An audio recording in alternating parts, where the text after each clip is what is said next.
한 달 이상 동안 참 얼마나 힘들게 생활을 하고 계십니까?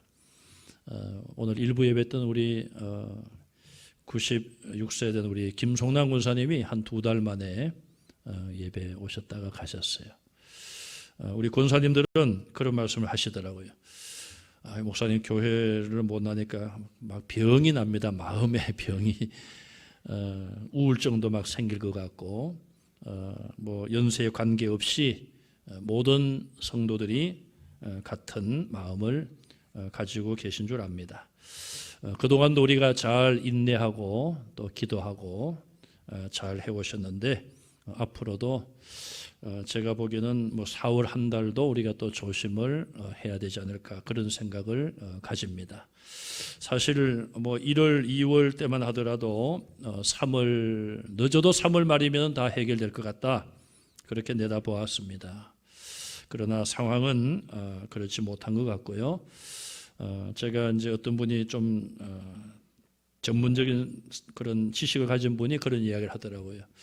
이 코로나19 이 바이러스가 완전 종식되기는 어려울 것 같습니다. 아마 어쩌면 감기처럼 그렇게 우리 일상생활에 정착할지도 모릅니다. 그러면서 코로나 이전 상태로 돌아가기가 어려울 거다 그런 이야기를 하더라고요. 그래서 전문가가 하는 이야기니까 제가 존중은 해야죠. 존중을 하면서도 참 제 마음에 참 불안도 있고 또 염려도 되더라고요. 그래서 제가 그런 얘기를 했습니다. 물론 뭐 과학적으로 의학적으로 그럴 수 있겠지만 그러나 우리는 하나님의 은혜 하나님의 긍휼하심이 있지 않느냐 그렇게 제가 이야기를 했고 또 정말 하나님만이 우리의 소망이요 또 우리의 믿음의 대상인 줄로 분명히 믿습니다. 사실 우리가 지난번에 사스라든지 뭐 또 그런 질병들이 지나갔을 때에 그렇게 길어지지 않았고 또 이번처럼 뭐 이렇게 사회적으로 우리의 생활 자체가 바뀌어지는 그런 것을 우리가 경험하지 못했어요. 그래서 이 코로나19도 뭐 좀 이러다가 없어지겠지 그렇게 생각을 했고 미국을 보면은 사실 처음에는 뭐 바다 건너 불구경하듯이 그런 입장이었는데 지금 미국이 세계에서 확진자 수가 가장 많아졌어요. 세계 거의 4분의 1 정도가 거기 환자들입니다. 참 미국이 세계 최강의 나라를 자랑했고 그 트럼프 대통령이 뉴스에서 우리가 보면은 얼마나 사람이 그냥 자신만만하고 좋게 말해서 좀 나쁘게 말하면은 교만한 티가 나고 말이에요. 참 저분이 뭘 왜 저럴까? 뭐 세계 최강의 나라의 대통령이고 또 그 사람 재산이 얼마나 많습니까? 그래서 참 저는 뭐 개인적으로는 별로 그런 자세가 마음에 들지 않는데 어쨌든 큰 소리 치다가 이제는 뭐 말을 자꾸만 바꿔야 되고요. 또 미국도 지금 갈팡질팡하고 있어요. 어떻게 이걸 잡아야 될지 참 걱정을 많이 하고 있어요. 제가 지난번 수요 예배 때인가도 말씀을 드렸습니다마는 지금 확진자 수가 1위부터 뭐 한 13위까지가 13위가 우리나라인가요? 뭐 그까지가 대부분 잘못 사는 나라들이 아니에요. 다 강대국이고 잘 사는 나라들이고. 그랬더니 또 그런 이야기를 하더라고요. 지금 뭐 아프리카나 못 사는 나라는 이 검사를 안 받아가지고 지금 확진자 수가 뭐 적다. 물론 맞는 말씀이죠. 그러나 어쨌든 지금 겉으로 나타나는 것을 보면은 뭐 선진국 후진국에 관계없이 속수무책이다. 그런 생각을 우리가 같이 가지고 있습니다. 정말 이것을 뭐 인간의 어떤 방법으로 이것을 할 수 있을까? 군사력으로 할 수 있습니까? 돈으로 또 막을 수 있습니까? 인간의 지식으로 가능합니까? 그래서 결국은 세계 지도자들도 하나님을 두려워할 줄 알아야 되고요. 겸손해져야 되고요. 구약의 역사를 보면은 구약 성경을 보면은 이스라엘 백성들을 다스리던 왕들 그들이 얼마나 교만했습니까? 하나님을 자기들의 진정한 왕으로 섬기고 하나님께 기도하고 해야 되는데 왕의 권력의 자리에 앉아가지고 자기 마음대로 우상을 숭배하고 교만해지고, 그러니 북쪽 이스라엘과 남쪽 유다가 차례대로 망했잖아요.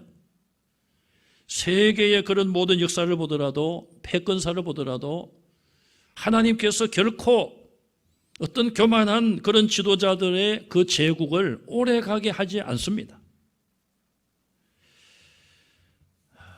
참 우리는 이런 어려움과 위기, 이런 고난을 통하여 세계 열방의 지도자들이 하나님을 인정하고 하나님을 두려워할 수 있는 계기가 되도록 기도해야 됩니다. 요셉과 다니엘이 하나님의 자녀로서, 하나님을 믿는 성도로서 외국 나라의 포로가 되어갖고 종으로 잡혀갔어요. 그런데 그들이 그곳에서 하나님을 믿는 신앙을 끝까지 지켰습니다. 그러자 하나님께서는 그 나라의 왕 다음으로 높은 자리에 그들을 세워주셨어요. 세상적으로 출세했다는 말이 아니에요. 그들이 하나님을 의지하고 하나님이 그들과 함께 했기 때문에 그 자리까지 올라갔어요. 그리고 그 자리에 올라가서 자기 영광이 아니라 하나님의 영광을 드러내지 않았습니까? 그들과 함께 하시는 하나님을 이방 나라, 그 나라 왕이 인정한 거예요. 하나님을 모르는 나라에, 하나님을 안 믿는 다른 신을 섬기는 나라의 왕이 외국에서 잡혀오고 노예로 팔려온 그 사람들이 믿고 있었던 하나님을 인정한 거예요. 요셉도 그러했지만, 다니엘도 풀무불 속에 사람을 던졌지만 머리카락 하나 거슬리지 않고 구원을 받았고, 다니엘이 사자굴 속에 던짐받았지만 사자의 밥이 되지 않고 하나님이 그걸 지켜주셨어요. 그것을 본 이방 나라 왕이 뭐라고 이야기합니까? 다니엘이 믿는 하나님을 온 백성들도 믿고 두려워하라. 하나님을 모르는 나라의 왕이 그런 놀라운 역사를 보고 하나님을 인정할 수밖에 없었고, 조서를 내려서 온 국민에게 그 하나님을 경외하고 두려워할 것을 명령했습니다. 구약의 그런 놀라운 역사들이 오늘 이 시대에도 이번 사태를 통해서 나타날 수 있도록 우리 성도들이 더 많이 기도하시기를 간절히 바랍니다. 오늘은 종려주일이죠. 종려주일. 우리는 이미 말씀을 생각했습니다마는 예수님께서 십자가를 지시기 위하여 이제 예루살렘 성에 들어온 그날을 기념하는 주일이에요. 나귀의 새끼를 타시고 많은 사람들이 겉옷을 펴서 깔며 종려나무 가지를 꺾어서 흔들면서 호산나 다윗의 자손이요. 호산나란 말은 우리를 구원하소서. 그들은 아마도 로마의 식민지 상황에 있었던 그런 상황 속에서 정말 예수가 메시아라면 자기를 구원해달라고, 자기 민족을 살려달라고 그렇게 예수님을 환영했어요. 그런데 그 예수님은 눈에 보이는 세상의 왕이 아니었습니다. 사람들 앞에 거창하게 백마를 타고 개선가를 부르고 높은 자리에 앉아서 왕관을 쓰고 군림하는 그런 왕이 아니었습니다. 십자가에 못 박혀 죽기 위하여 십자가를 향하여 가는 예수님의 발걸음이었습니다. 예수님은 드디어 우리 시간으로, 현재 시간으로 오전 9시, 금요일 날 오전 9시에 십자가에 못 박히시고 약 3시간 동안 온갖 조롱을 다 받으시고 난 12시가 되었는데 그때부터 오후 3시까지 또 다른 3시간 동안 온 땅이 캄캄하게 어두움으로 바뀌었습니다. 오늘 우리는 본문에서 예수님은 십자가에 못 박히신 채 이제 때가 되어 돌아가셨다는 기록을 볼 수가 있습니다. 첫째로 예수님이 십자가에 못 박혀 6시간 동안 계시면서 7가지의 말씀을 하셨어요. 가상칠언이라고 하죠. 그 말씀을 잠시 살펴보고자 합니다. 첫 번째 하신 말씀은 누가복음 23장 34절에 보시면 아버지여 저희를 사하여 주옵소서. 저들이 자기가 하는 것을 알지 못합니다. 자기들이 지금 예수님을 십자가에 못 박는데 무슨 일을 하는지 알지도 못하고 저들이 죄를 범하고 있으니 하나님 저들을 용서해 주십시오. 자기를 십자가에 못 박는 군병들과 유대교 지도자들의 죄를 용서해 달라고 하나님 앞에 사죄의 기도를 드리고 있습니다. 두 번째는 누가복음 23장 43절에 내가 진실로 내게 이르노니 오늘 내가 나와 함께 낙원에 있으리라. 예수님 한쪽 편에 달려서 강도요 흉악범 십자가 사형으로 죽어가는 한쪽 편 강도가 자기의 죄를 뒤늦게 뉘우치고 예수여 당신의 나라에 임할 때에 나를 기억해 주십시오. 구원을 요청하자 예수님은 그의 회개를 받으시고 그의 구원의 요청에 대하여 오늘 내가 나와 함께 낙원에 있으리라 구원을 선포해 주셨습니다. 예수님 자신도 십자가에 달린 채 고통이 점점 깊어가고 정신이 희미해져가는 그런 상황 속에서 한 영혼의 구원을 귀하게 보시고 그 영혼의 구원을 선포하신 거예요. 세 번째 말씀은 요한복음 19장 26절 27절에 여자여 보소서 아들입니다. 보라 내 어머니라. 예수님은 자기 육체의 어머니인 마리아에게 사랑하는 제자 요한을 가리키며 여자여 보소서 아들입니다. 내가 장남으로서 내가 어머니를 복양하지 못하고 이제 죽지만은 이 요한이 저를 대신하여 아들로서 어머니로 섬길 겁니다. 사랑하는 요한에게 보라 내 어머니라. 자기가 하지 못하는 그 일을 요한에게 부탁을 하고 있는 거예요. 고통 가운데서도 아들로서 어머니의 장례를 염려하는 효도의 말씀을 하고 계십니다. 네 번째 말씀은 마태복음 27장 46절 오늘 본문에 나옵니다. 엘리 엘리 라마 사박다니 번역하면 나의 하나님 어찌하여 나를 버리셨나이까. 하나님 아버지께 버림받은 아들의 호소를 말씀하고 있습니다. 하나님의 뜻에 순종하여 이 땅에 오셨고 순종하여 십자가에 이제 죽기 직전에 계시지만 또 어떤 의미에서 보면은 하나님 아버지는 아들이 십자가에서 죽는데 그를 구원하지 않고 그냥 보고만 계시는 것이겠죠. 그러자 어떤 사람은 주님의 그 말씀을 오해하여 저 예수가 엘리야를 부르고 있구나. 엘리야가 와서 도와주는지 구원해 주는지 어디 보자. 그렇게 또한 비웃고 있습니다. 나의 하나님 어찌하여 나를 버리셨나이까. 우리가 때로는 하나님 앞에 기도하고 기다리고 참고 인내해도 우리의 기도가 응답되지 않는 것과 같은 예수님이 하신 이 말씀과 같은 이런 호소를 할 때도 없지 않아 있을 것입니다. 왜 하나님 아버지는 아들이 이렇게 왜 나를 버리셨나이까? 이렇게 호소하는데 왜 대답하시지 않는 것일까요? 대답을 하시지 못하는 것이죠. 왜?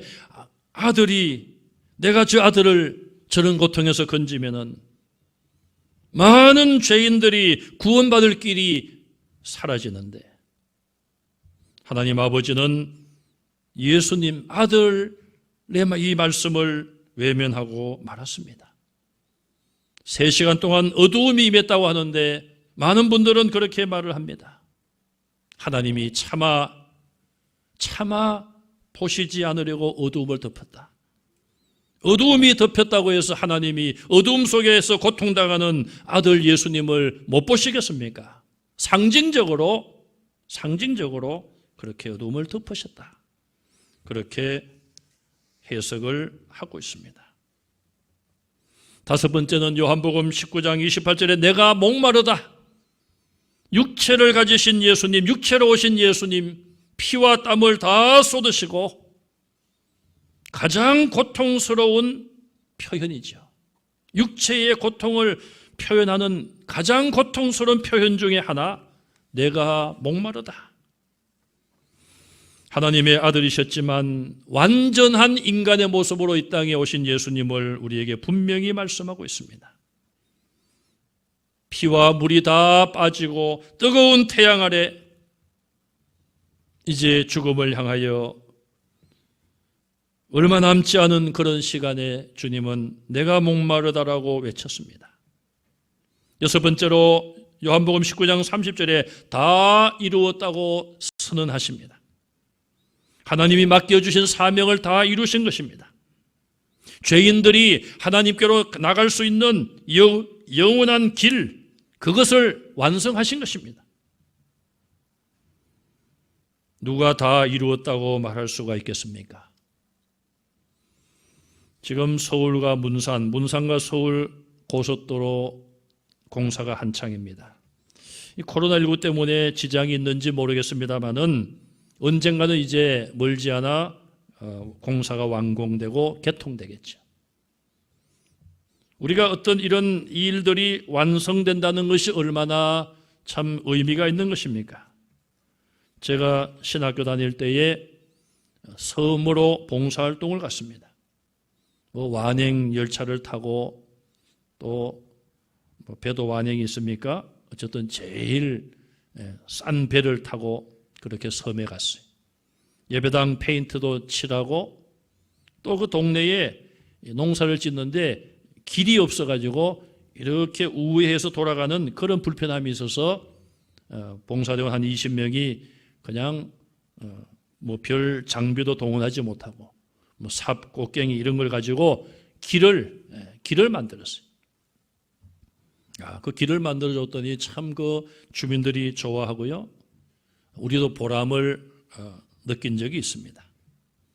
우리가 뭔가를 완성한다는 것이 얼마나 귀한 일인지 몰라요. 예수님은 지금 십자가에서 죽으시기 직전에 다 이루었다고 선언하고 계십니다. 사도 바울은 디모데후서에서 자기에게도 이제 순교의 순간이 다가오는 것을 느끼고 뭐라고 고백을 합니까? 내가 선한 싸움을 싸웠다.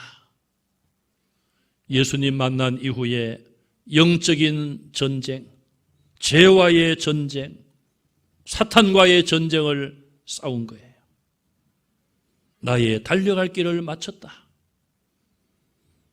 하나님께서 그 교회를 핍박하고 성도들을 죽이는 일에 앞장섰던 그 완악한 사울을 예수님이 직접 오셔서 회개케 하시고 하나님의 자녀로 삼아주실 뿐 아니라 정말 사도의 자격이 없는 그에게 이방인들의 구원을 위하여 사도의 직분을 그에게 주시지 않습니까? 그때부터 바울은 순교의 순간까지 조금도 곁길로 가지 아니하고 달려갈 길을 끝까지 달려갔습니다. 그리고 그는 믿음을 지켰다라고 고백하고 있습니다. 다 이루었다. 이 고백은 예수님만이 하실 수 있는 고백이지만 하나님께서 그 언젠가 저와 여러분들의 영혼을 부르실 그날에 우리의 삶이 부족하고 부끄러운 부분이 많지만 그래도 주님이 주신 사명을 힘을 다하여 섬기고 그 일에 충성한 일꾼들은 하나님 감사합니다. 주신 사명을 이루게 하시니 감사합니다. 이런 고백을 할 수 있는 저와 여러분들이 되시기를 바랍니다. 사도 바울은 교만해서 이런 고백을 한 것이 아니었습니다. 왜냐하면 바울은 자기를 나타낸 것이 한 번도 없었습니다. 십자가만 자랑했습니다. 그가 충성하고 헌신한 것도 고난을 이겨낸 것도 성령의 역사하심을 따라 자기를 맡긴 것이었습니다. 모든 것이 하나님이 하신 것입니다. 모두가 성령의 역사였습니다. 그러므로 사도 바울이 달려갈 길을 마쳤다는 이 고백조차도 자기를 드러낸 것이 아니라 하나님께 공을 올리는 것이죠. 주님 부르실 그날에 주님 감사합니다. 하나님께서 주신 일을 이루게 하시니 감사합니다. 그런 고백이 우리의 고백이 되기를 간절히 소망합니다. 어떤 분들은 그런 말씀을 하시죠. 하나님이 주신 사명을 이루기 전에는 죽지 않는다. 그런 말씀을 해요. 일리가 있는 말씀이죠.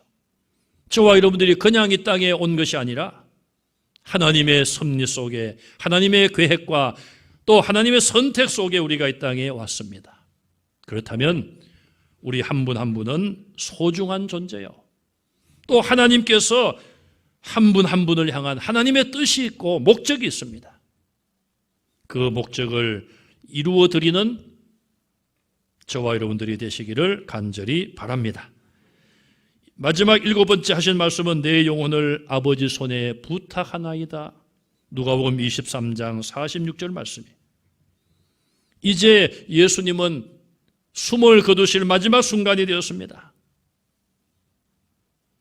우리는 그런 죽음을 경험해 본 적이 없습니다만은 가끔 우리가 그 마취를 당할 때에 그런 느낌, 마취를 당할 때에 저도 마취를 몇 번 이렇게 당해봤는데요. 주무십시오 하는데 주무십시오 자가 끝나기도 전에 그냥 기억이 안 나더라고요. 아마도 세상을 떠날 때에 알 것 같아요. 아는 분들이 많아요. 자기 인생의 마지막 순간입니다. 내 영혼을 아버지 손에 부탁하나이다. 이 말씀은 우리에게 죽음에 대한 정의도 말씀하고 있어요. 죽음은 육체를 하나님이 땅으로 돌아가게 하시고 영혼을 불러가시는 거예요. 영혼과 육체의 분리입니다. 그러므로 우리 성도들은 죽음 앞에서 지나치게 슬퍼할 필요도 없고 또 인생에 대하여 너무 허무하게 생각할 이유가 없는 것입니다. 죽음은 세상적으로 말하는 사망이 아니라 또 다른 시작이기 때문에 그런 것이죠. 영생을 향하여 천국을 향하여 나아가는 문이 죽음인 것이죠.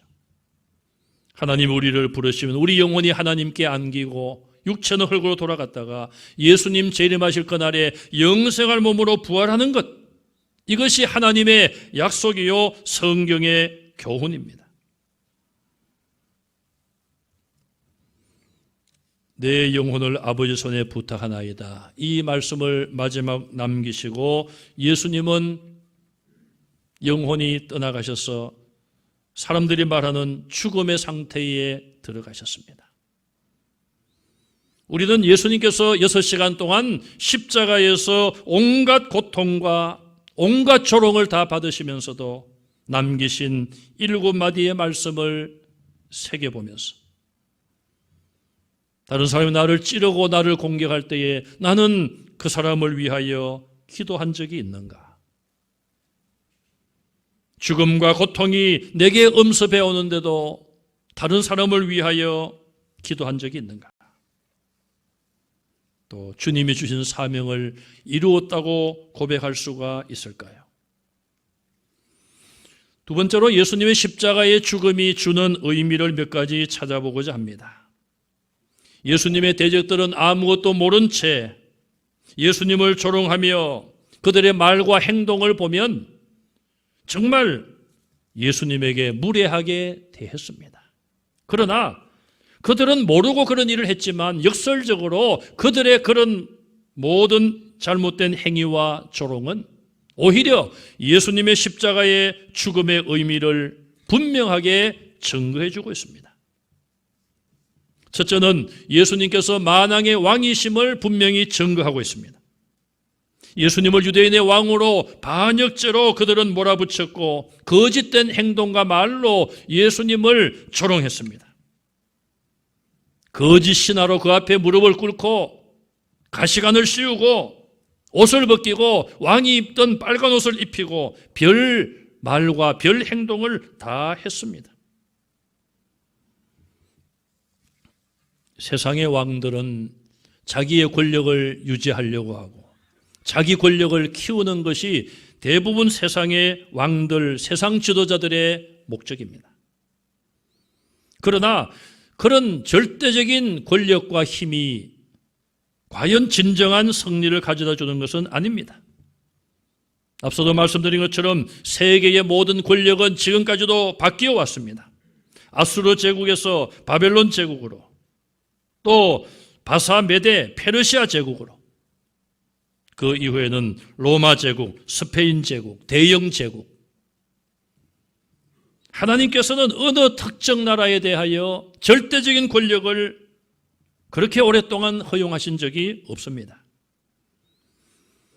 그 모든 제국의 최고의 지도자들은 100년도 제대로 살지 못하는 육체를 가진 자기들이 교만해지고 신의 위치에서 권력을 행사하다가 그들은 다 흙으로 돌아갔고 진정한 세계의 지도자가 될 수가 없었습니다. 그러나 예수님은 그들처럼 권력을 휘두르신 적도 없고 오히려 죄인들로부터 손가락질 당하고 조롱과 박해를 받으시고 가장 치욕스럽고 고통스러운 십자가에 달려서 죽으셨지만 그 죽음을 통하여 만왕의 왕이심이 증거되었습니다. 조롱하던 자들이 예수님께 와서 유대인의 왕이여 그렇게 조롱을 했습니다. 그러나 하나님께서는 가장 낮아지신 예수님을 빌립보서 2장 9절 이하에 보면은 가장 높이시고 지극히 높여서 모든 이름 위에 뛰어난 이름을 예수님에게 주셨습니다. 그래서 그 어떤 피조물들도 예수의 이름 앞에 무릎을 꿇게 하시고 그들의 입으로 예수님을 주로 시인하여야지만 구원받게 하셨습니다. 예수님을 비웃던 자들, 조롱하던 자들도 예수님 앞에 나와 죄를 회개하고 그 이름 앞에 무릎을 꿇고 예수님을 주로 시인해야지 구원을 얻을 수 있는 것입니다. 예수님을 유대인의 왕으로 비웃던 많은 사람들이 2000년 전에 있었어요. 그러나 오늘날도 똑같이, 아니 더 많은 사람들이 예수님을 비웃고 있습니다. 그러나 그들도 구원받고 천국 가기 위해서는 언젠가는 예수님 앞에 와서 무릎을 꿇고 그들의 진정한 왕이, 만왕의 왕이 예수님이신 것을 시인할 때에 구원에 이르게 되는 것입니다. 두 번째로 예수님은 십자가의 죽음을 통하여 진정한 하나님의 아들이심이 증명되었습니다. 40절과 43절의 사람들과 대적들은 예수님을 하나님의 아들이라고 조롱하고 있습니다. 네가 하나님의 아들이냐? 십자가에서 내려오라. 그러면 우리가 너를 믿겠다. 지금 그 고통에서 내려오면은 너를 하나님의 아들로 믿어주겠다. 얼마나 조롱 섞인 말입니까? 그들의 요청대로 십자가에서 예수님이 내려오셨다면 능력이 없어서 내려오시지 않은 것이 아니지 않습니까? 만약에 내려오셨다면 죄인들이 하나님께 나아가는 길이 완성되지 못했을 것입니다. 51절 이하에 보시면 예수님이 운명하시는 순간에 성소와 지성소를 가로막고 있던 휘장이 위에서부터 아래까지 찢어졌습니다. 누가 찢은 것이 아니라 하나님이 찢어지게 하신 거예요. 이제는 아들, 하나님의 아들의 희생을 통하여 그 누구도 그 아들의 육체를 쪼개어 놓은 새로운 길로 하나님께 갈 수 있는 길을 만들어 주신 거예요. 아들을 쪼갤 수 있는, 아들을 십자가에 달 수 있는 사람은 하나님 아버지밖에 없는 것이고, 하나님 아버지의 뜻에 순종하여 죄인들을 대신하여 십자가에 못 박힐 수 있는 자격이 있는 분은 하나님의 아들 예수님밖에 없는 것이죠.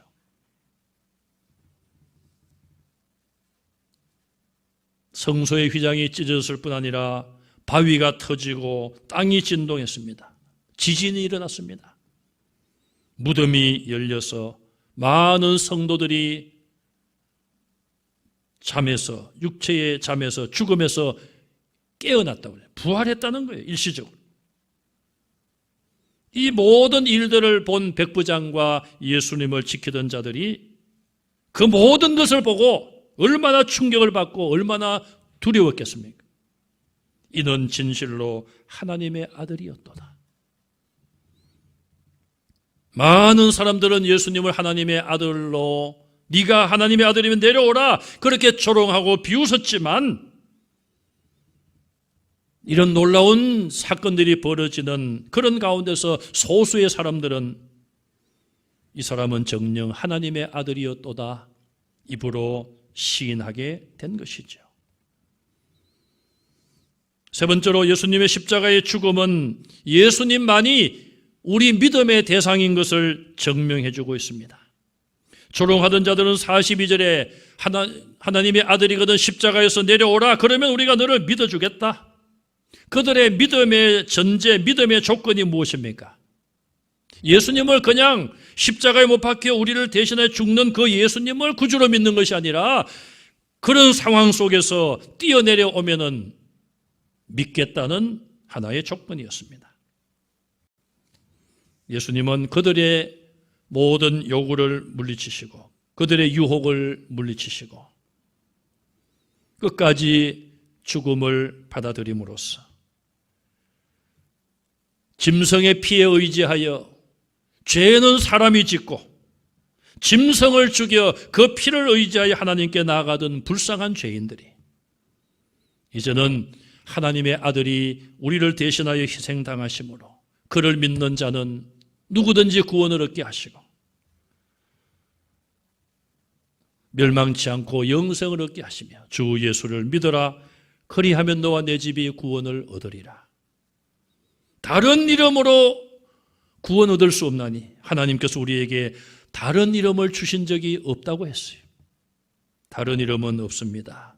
다른 믿음의 대상은 있을 수 없습니다. 오직 예수 그리스도로만 믿어야지만 우리가 구원의 길을 갈 수가 있는 것입니다. 예수님은 십자가에 못 박히시고 죽임을 당하셨습니다.